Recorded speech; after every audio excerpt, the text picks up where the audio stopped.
Tout ce que vous direz sera retenu contre vous. Vous connaissez l'expression. Vous avez certainement entendu certains agents du FBI en parler, ou même de la police, quand ils lisent les droits. Mais ici, nous allons parler de couple. Vous voyez, souvent dans les couples, on n'ose pas tout se dire. On n'ose pas avouer un certain nombre de choses. On n'ose pas aller dans la confidence profonde, simplement parce qu'on a peur de la réaction de notre partenaire. Souvent, ce n'est même pas parce qu'on n'assume pas ce qu'on a fait, mais on a peur que notre partenaire nous juge. Et certaines personnes ont reconnu leur passé, ont avoué certaines choses parce qu'elles ont voulu partager leur passé avec leur partenaire, parce qu'elles trouvaient que c'était normal de le faire. Et en face, non seulement on n'a pas dit un certain nombre de choses, mais chaque fois qu'il y a un problème, on ressort le passé. Chaque fois qu'il y a un truc qui ne va pas, ou alors une jalousie, un malaise, on rappelle à notre partenaire son passé. Et pourtant, nous ne vivons pas avec son passé, nous vivons avec son présent.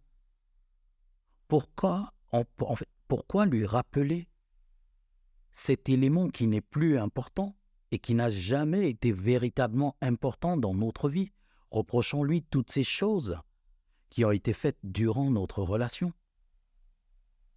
Si ma partenaire m'avoue qu'elle avait été infidèle avec ses ex et qu'avec moi, ça n'a jamais été le cas, pourquoi je dois le lui reprocher? En quoi c'est important? Peu importe ma colère, mon désaccord, en quoi c'est important?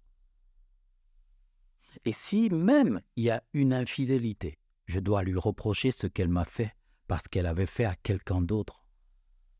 Parce que lorsque nous utilisons le passé de notre partenaire pour presque juger et condamner la personne, en fait, nous nous condamnons à ne plus entendre la vérité de cette personne. Vous pouvez avoir la garantie qu'il y aura un tri. Il y aura un tri pour ne pas vous blesser. Je connais plein de gens autour de moi qui me disent « j'ai envie d'avouer ceci à mon partenaire, à mon mari, à ma femme, mais je n'ose pas parce que j'ai fait l'erreur une fois de reconnaître seulement telle petite chose, la façon dont on m'a regardé. Les fois où on me l'a rappelé, je me suis dit plus jamais, je ne dois faire cette erreur. » Voilà en fait comment est-ce que nous reprochons après à notre partenaire de ne pas nous dire la vérité. Et pourtant, nous ne faisons rien pour que la vérité se manifeste dans notre relation, pour que notre partenaire se sente en confiance. Qu'est-ce qu'on devrait faire? La première des choses, c'est de comprendre que celui qui veut entendre la vérité doit se préparer. Vous devez vous préparer à tout. Vous devez vous préparer à tout entendre. Et une fois que vous vous êtes préparé à tout entendre, vous ne devez jamais juger la personne. Jamais nous ne devons juger notre partenaire, même si on nous avoue des choses qui ne nous arrangent pas, des choses qui sont contraires à notre éthique. Si nous avons posé une question sur le passé, ce n'était pas pour juger, c'était pour comprendre d'où la personne vient, comment est-ce qu'elle fonctionne, qu'est-ce qui est derrière sa logique, ses comportements, tout le reste. Voilà ce qui est important. Rappeler ou juger, condamner notre partenaire à cause de son passé, c'est injuste, c'est maladroit, c'est improductif. Une fois que nous avons évité de juger notre partenaire, la troisième des choses, nous devons éviter de répéter son secret, de répéter ce passé. Même si c'est dans une engueulade, jamais cela ne doit sortir. Quand on analyse sa vie, on doit prendre des éléments qui sont présents, qui sont actuels, et non son passé. Si on utilise son passé, ça doit justement être pour être utilisé.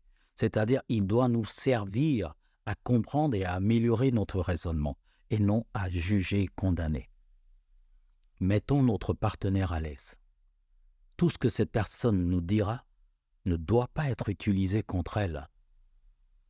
La possibilité même que cela soit utilisé contre elle suffirait à refroidir notre partenaire. Soyons neutres et oublions vite le passé qui nous est raconté. Mais de toutes les façons, si nous mettons notre partenaire en confiance, si nous-mêmes nous lui racontons des choses qui ne nous mettent pas à l'aise, un passé dont nous ne sommes pas fiers, c'est une contribution, c'est une façon de dire à l'autre, moi-même je ne suis pas propre et je ne vais pas te juger, même s'il y a des gens malheureusement qui vont quand même juger. Ça ne devrait pas être le cas. Ne jugeons pas notre partenaire. N'utilisons jamais une confidence contre la personne qui, justement, nous confie tous ses petits secrets. Voilà, c'est tout pour cette vidéo. Je vous dis à bientôt pour la prochaine. N'oubliez pas de partager.